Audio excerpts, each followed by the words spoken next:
full of oil. Dude. Holy shnikes.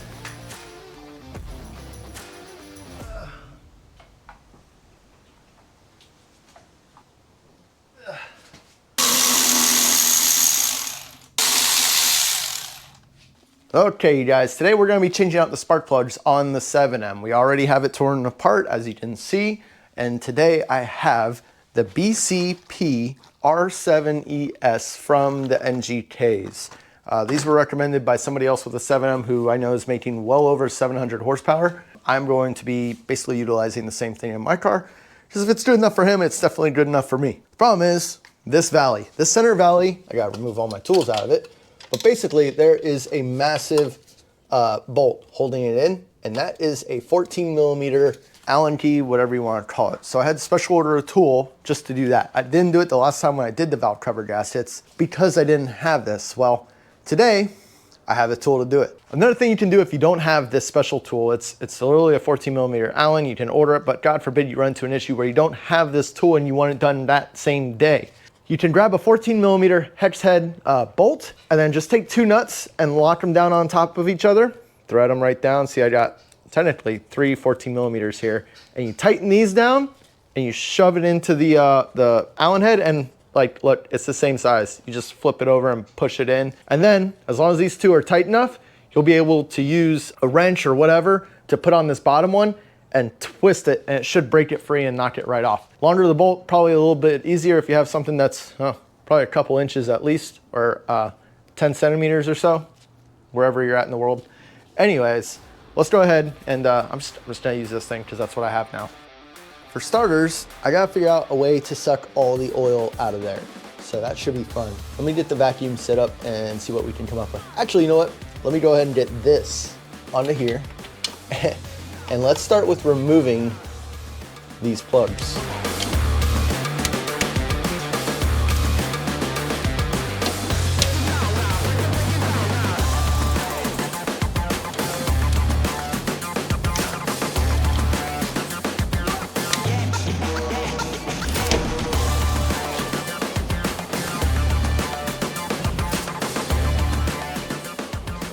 There's a lot of freaking oil on that thing.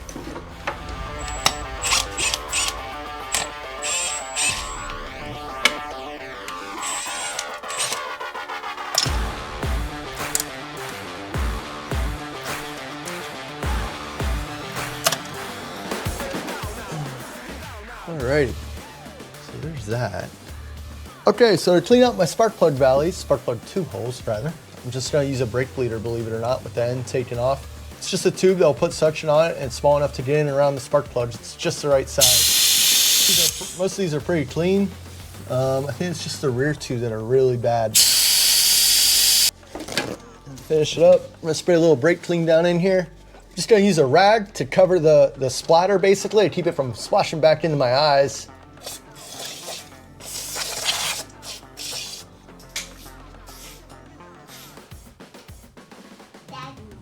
AC Delco? What for crap shot bullshit is that? Okay, so I would like to apologize for anybody who's watching this for the first time, because my garage is an absolute disaster. I have way too many projects going on. As you can see, I got a Z behind me with the engine torn out. This is a full build. If you haven't seen those videos, highly suggest you go watch them. The heads anyways are torn apart on this table here. I obviously have the Supra torn apart because we're doing an entire fuel system on it. And this is kind of in the middle of the fuel system install and rebuild, because spark plugs were obviously never done. And whoever did them before me put AC Delco plugs in it. AC Delco, you know, the GM brand. Yeah, I had AC Delco in these in this car. But anyways, check out the difference on these. Just the plug gap alone. So if I hold them kind of side by side against the whiteboard, you can see, look at the plug gap difference between these two, if I can get my camera to focus. So this is the NGKs, which I'm going to be putting in it, and this is the old AC Delcos. These things are toast. They're done. Not to mention they're AC Delcos. Why would you put AC Delcos in a Toyota product is beyond me. But anyways, got these new NGKs that are going to go in it. And I'm gonna be cleaning up these guys right here. So what I'm gonna do with these is, I believe from the factory, there's like an O-ring or some sort of gasket that goes on them.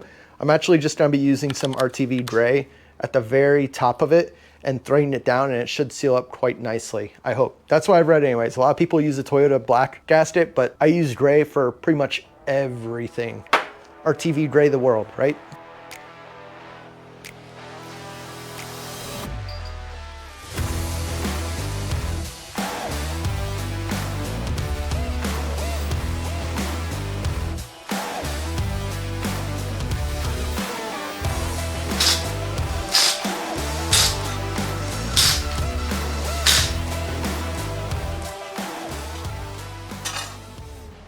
Okay, y'all, so I'm not gonna lie, I was gonna just put some RTV on this until I just found this. I have this random bag of O-rings here. Don't remember what they're originally from, but anyways, they seem to work quite well on these little plugs. Like, it fits perfectly. Let me go get another one.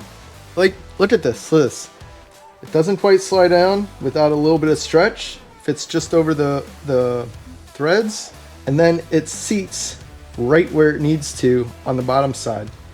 Right beneath that bottom thread there. Freaking crazy. It fits perfect. I can't believe it. So I'm going to go ahead and use these instead of gray RTV.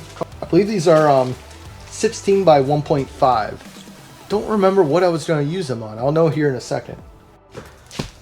Just to show you guys, I got my micrometer out. The battery's dead in it, but I'm going to try my best to measure these for you anyway. So yeah, these are 26 millimeter outside. Yeah, 26 millimeter on the outside, and then we've got, yeah, it looks like they're 2 millimeter diameter.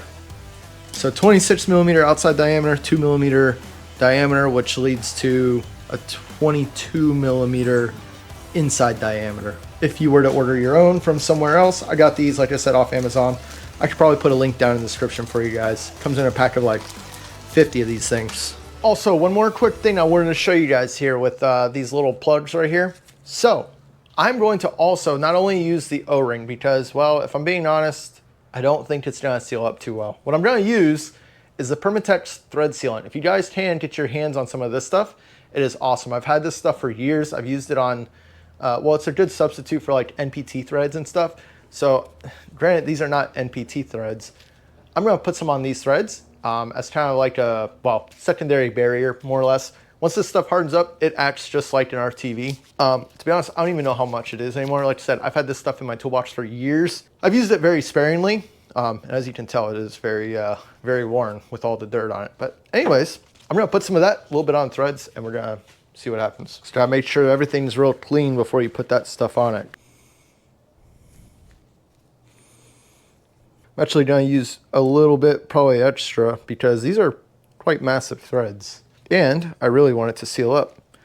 Because they're not NPT threads, they're not really interference threads, so I'll try to use a little bit extra here. Alright, so this guy, big plug, goes in the back.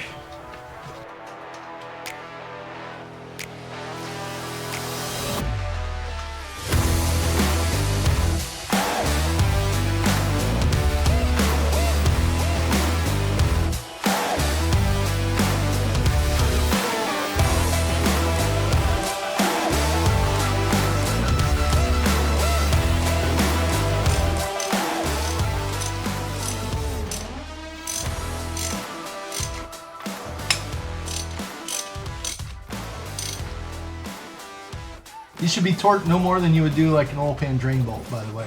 I believe it's like 13 or 15 foot-pounds. It's nothing. They're not very, there's not too much thread on it to grab. It's not something you really want to strip out. It's just not worth it. Such a simple little thing. And that should do it for the spark plug and valve cover valley gasket seals. If you want to see how to pull the rest of this all apart, please go watch my other video of the valve cover gasket, or even the fuel pressure regulator install, because that's actually what I'm in the middle of right now. I appreciate y'all watching. This is just supposed to be a quick little tidbit because, again, there's not too many how-tos out there on these cars, and I feel like this would help a lot of people. And maybe in the end, it might help save one of these motors, because oftentimes what happens is this pipe back here will leak and then dump coolant down, and then if these are leaking, you could potentially end up with coolant in your oil from that way, and it's at that point a misdiagnosis of a blown head gasket, and in reality you're just dumping coolant in from the back of your motor right out of the heater hose. If you guys stick around till next week, I'm going to be posting the video of basically getting the car dialed in after the entire fuel system has been redone. We're going to do some street tuning, some little drivability tuning, probably check for boost leaks, make sure everything else is good and tight on that side of things. Coming up, we will be getting a flex fuel sensor installed in the car, and then it's E85 time. Theoretically, I could probably just throw E85 in it right now and then throw in like 30% more fuel and it'll be fine with that. However, I want to just go ahead and get the flex fuel. That way I don't have to worry about switching the tunes back and forth. I can just put whatever fuel in it that I want on the go and we'll be perfectly fine with that. Also, if you guys haven't already, check out the website. We got the boost control solenoid brackets up on there. They are currently on sale. You may never find them this cheap again. They fit very nicely. I've been running this one for a while. It's just a single bolt and a Deutsch connector that you can use. If you want to buy the entire kit, you can buy the entire kit. If you want to buy the connector with the bracket, just message me. Maybe I can work something out and we can get that set up for you as well, because it's not currently an option, but I have been considering it. Other than that, guys, this is it. Check out the website, billybuilds.com with a D. Obviously, we got t-shirts and other merch on there as well. Thank you to each and every one of you that have purchased from me recently. I'm so thankful for all of you. Thanks for watching this video. We'll catch y'all next time. See you.